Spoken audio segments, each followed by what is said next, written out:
En este domingo recemos con el Evangelio según San Lucas, en el nombre del Padre, y del Hijo, y del Espíritu Santo. Cuando estaba por cumplirse el tiempo de su elevación al cielo, Jesús se encaminó decididamente hacia Jerusalén y envió mensajeros delante de él. Ellos partieron y entraron en un pueblo de Samaria para prepararle alojamiento, pero no lo recibieron porque se dirigía a Jerusalén. Cuando sus discípulos, Santiago y Juan, vieron esto, le dijeron: «Señor, ¿quieres que mandemos caer fuego del cielo para consumirlos?». Pero él se dio vuelta y los reprendió, y se fueron a otro pueblo. Mientras iban caminando, alguien le dijo a Jesús: «Te seguiré a donde vayas». Jesús le respondió: «Los zorros tienen sus cuevas y las aves del cielo sus nidos, pero el Hijo del Hombre no tiene dónde reclinar la cabeza». Y dijo a otro: «Sígueme». Él respondió: «Permíteme que vaya primero a enterrar a mi padre». Pero Jesús le respondió: «Deja que los muertos entierren a sus muertos. Tú ve a anunciar el reino de Dios». Otro le dijo: «Te seguiré, Señor, pero permíteme antes despedirme de los míos». Jesús le respondió: «El que ha puesto la mano en el arado y mira hacia atrás, no sirve para el reino de Dios». Palabra del Señor.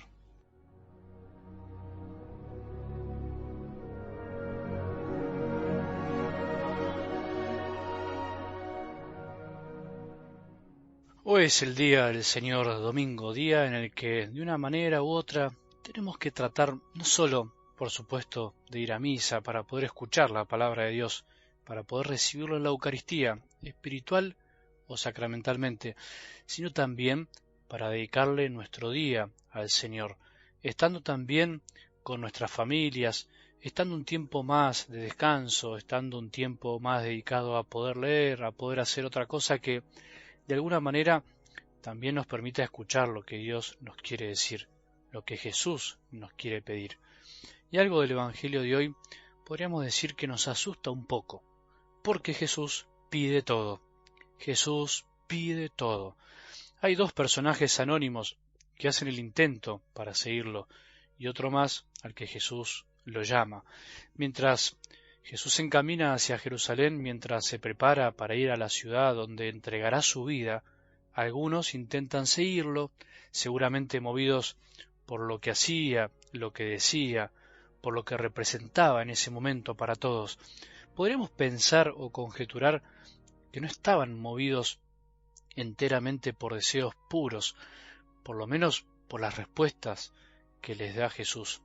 Por otro lado, los discípulos tampoco terminan de entenderlo, aun estando cerca de él, muy cerca, porque en vez de pedir misericordia para ese pueblo de Samaria, piden que caiga fuego sobre ellos. En Samaria no lo reciben, los discípulos quieren fuego, quieren matar a todos, les sale la maldad de adentro.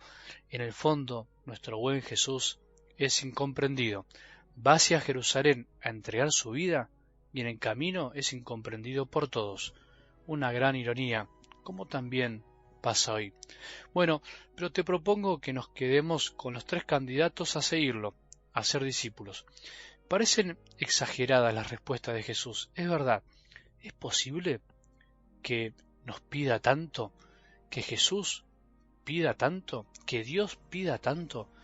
Si nos detenemos a pensar, muchas cosas en la vida son exageradas, o digamos que mucha gente exagera con decisiones o elecciones de vida, muchísimas, pero pareciera que cuando se trata de cosas de Dios, todavía son mucho más exageradas. Hay gente que pide o da todo por tantas cosas. Nosotros mismos damos todo, muchísimo, por tantas cosas. Damos nuestro tiempo, nuestro sueño, nuestro cansancio, nuestro dinero, nuestras inversiones, nuestros pensamientos por cosas que no nos parecen exageradas. Sin embargo, cuando Dios pide todo, a veces el hombre dice: no puede ser tanto. Deja que los muertos entierren a sus muertos, no vayas a despedirte de tu familia, no tendrás dónde reclinar la cabeza. ¿No será mucho lo que pretende Jesús? Podría ser la pregunta que nos hagamos hoy. Pero hay algo previo que creo que tenemos que comprender antes, para no escandalizarnos, para que no sea un obstáculo para creer en Él.